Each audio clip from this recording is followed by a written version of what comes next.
What's up, guys? It is a beautiful, cold morning here at Newark Liberty International Airport. And, it's the middle of December and kind of getting into the spirit of the season.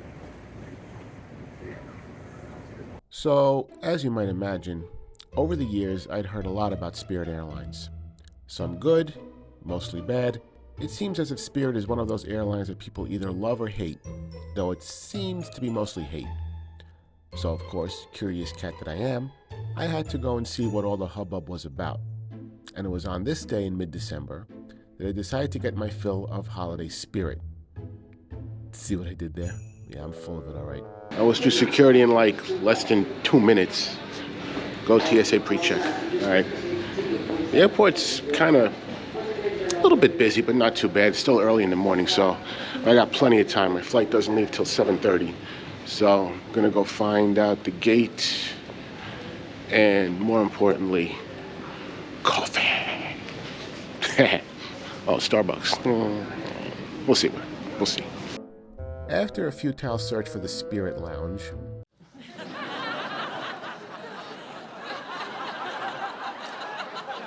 I did wind up settling for Starbucks and found a nice quiet spot to sit and mull until boarding time. Soon the hour of reckoning was upon us, or upon me, and it was time to board the vessel, an Airbus A319 dating back to 2006. I booked the shortest nonstop Spirit flight out of Newark, which was to the western Pennsylvania city of Pittsburgh. Maybe you've heard of it, maybe not. Either way, it doesn't matter because that's where I, was headed today. Newark to Pittsburgh is about an hour's flight, and so it'll be just long enough to get a nice taste, but not long enough to be a grueling experience, in case it turned out to be as horrific as some people claimed. I was warmly greeted upon boarding, and walked to my pre-selected seat all the way in the back, and in doing so, passed through a clean and smart-looking presentable interior. So far, so good, and a good first impression. I settled in and took stock of my surroundings. It was an average, or below average as the case may be, economy seat, but there was nothing inherently bad about it, at least to me. Yeah, it was bare bones and didn't recline, and didn't have much padding or cushioning, but it wasn't terrible. It did come with the world's smallest tray table, however, and that in and of itself was kind of something mildly amusing. The fact that the seat doesn't recline may bother some, but I prefer to take a glass half full kind of approach. It means the person sitting directly in front of you won't be reclining their seat into your space. See?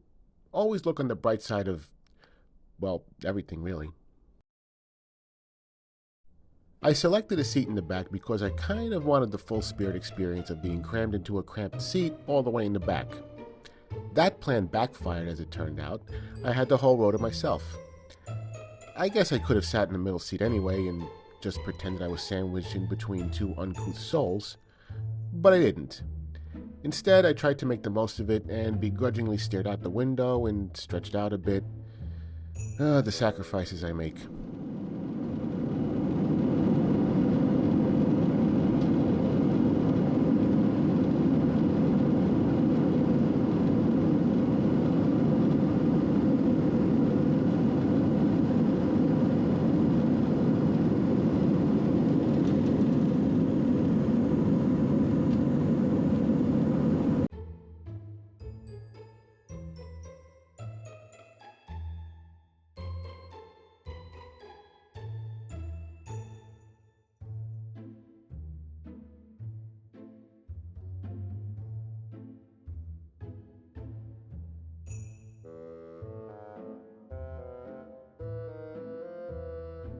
Snacks and beverages were on offer, all for a price of course, and I opted for the snack with a view, a nicely presented snack pack, for $9, that I'd inspect later on in the day.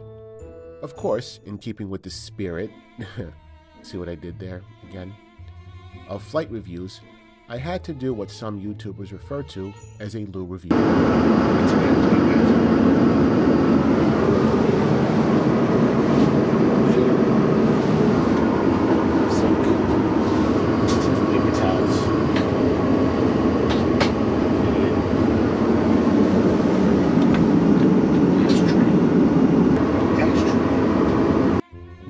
let's take a moment to understand just what Spirit is and, just as importantly, what it isn't.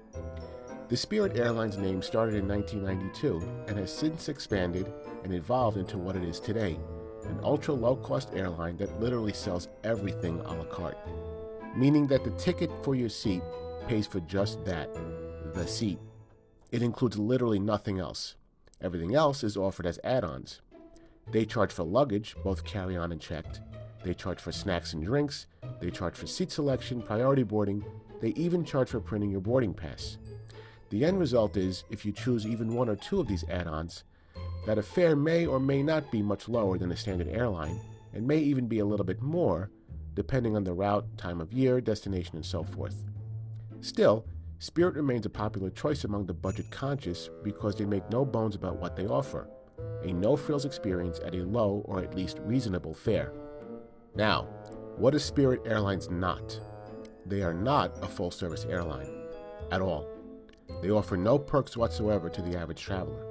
They do have a rewards program and an associated credit card, so frequent flyers do earn certain perks such as a free soft drink and snack at a certain accrual level. Hey, it's something. They do, however, have their own version of first class, if you can call it that, called the Big Front Seat, available at a significant upcharge, of course, but not exorbitant. It is literally the same style of seat you'd find in domestic first class on a traditional airline, except it doesn't recline. It also doesn't come with any added perks. You'll still have to pay for everything. But if it's simply a nice comfy seat with plenty of legroom you're after, and don't mind going without all the added bells and whistles that come with traditional first class, it's one of the best deals out there.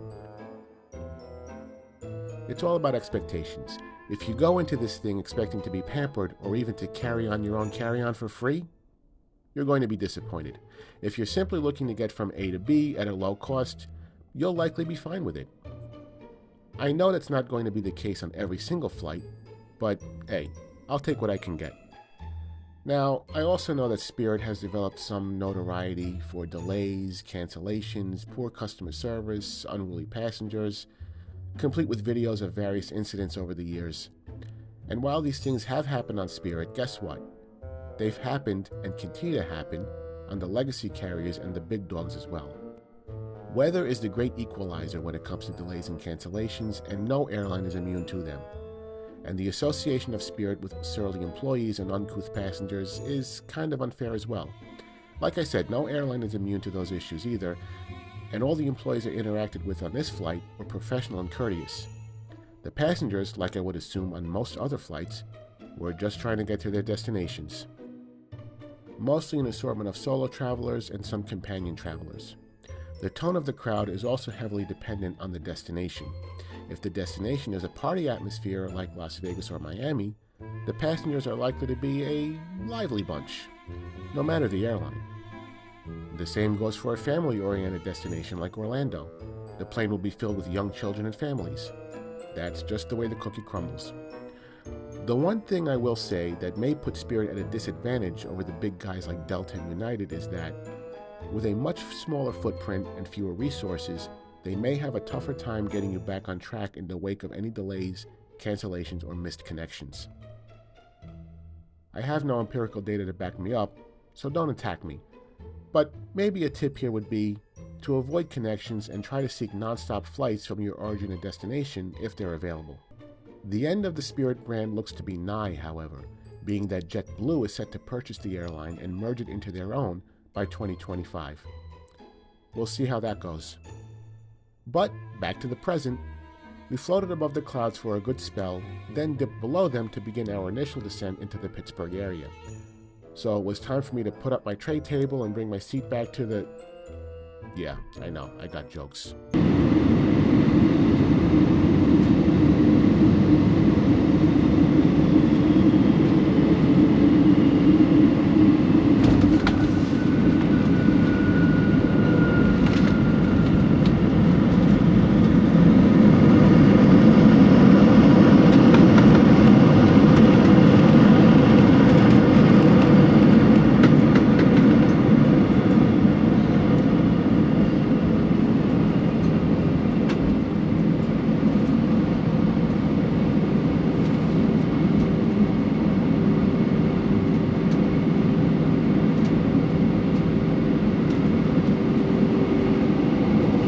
Ladies and gentlemen, welcome to Pittsburgh, local time 8:58 a.m. Please remain seated with your seatbelt fastened, carry-on items stowed, until the aircraft has come to complete stop at the gate, then captains turn off the fasten seatbelt sign. Use these caution when opening the overhead bids. Items remain shifted during flight. You may now use your cell phones. Thank you for flying Spirit. Have a great day, and welcome to Pittsburgh. Just over an hour after leaving Newark, and we were on the ground at Pittsburgh International Airport and taxied to the gate. My first Spirit flight done and done. No complaints. Well, all right. Welcome to Pittsburgh. That wasn't terrible. That was actually a very nice flight. Kind of helped that the flight was half full. Barely half full, so I had the whole row to myself. Ooh, Allegiant. I'm going to have to do them next. Anyway, that wasn't a bad flight at all. Not bad at all. It was nice and smooth. The crew was very nice. The seat wasn't bad at all, actually, even though it didn't recline, which is a blessing and a curse at the same time, because it's a blessing that it doesn't recline. If you want to recline the seat, it's a curse, but if the person in front of you wants to recline their seat, it's a blessing, because they won't be reclining their seat into you. So it was fairly comfortable. I mean, for an hour's flight, you really can't go wrong. You can't complain too much. If it was a cross-country flight, it might have been a little bit uncomfortable, especially if I had a seatmate. Certainly, if the two seats to my right were occupied, that would have made a huge difference in a bad way. But can't really complain. I mean, it's a budget airline. You get what you pay for, and that's about it. All right, got to find a bus into downtown Pittsburgh.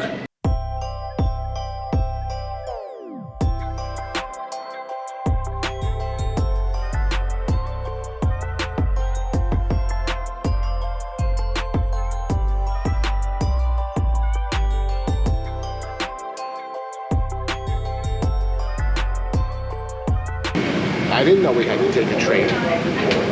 Not complaining.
All right, so here I am back in the hotel room. I'm looking forward to tomorrow. I'm gonna try a big front seat on the way back, so we're gonna see how that goes. So, I guess this is the part of the video where I tell the audience that the big front seat part of this trip will have to wait for a future video due to an operational error, and I'll just leave it at that. I can't begin to express how disappointed and dismayed I am at the prospect of having to take another trip and accrue even more miles and points, but I guess it's just a small price to pay for this budding channel. All right, it's time to break into this snack with a view, see what's in here. Got a nice view out there, actually, so having a snack with it. All right, let's see what we got. $9. Let's see. What do we got? All right. Okay. All right. So you got a little Oreo. All right. Got some brie. Got a handy wipe. Very handy. Right. Got a little thing of fruit snacks, Sunkist fruit snacks. Got a little packet of crackers, I guess to go with the brie, or independent of the brie. I mean, you know. And a little sack of nuts. A packet of almonds. So, that's not bad. I don't know if it's worth $9, but it's a nice little snack. All right, that's it. I'll see you tomorrow. Good night.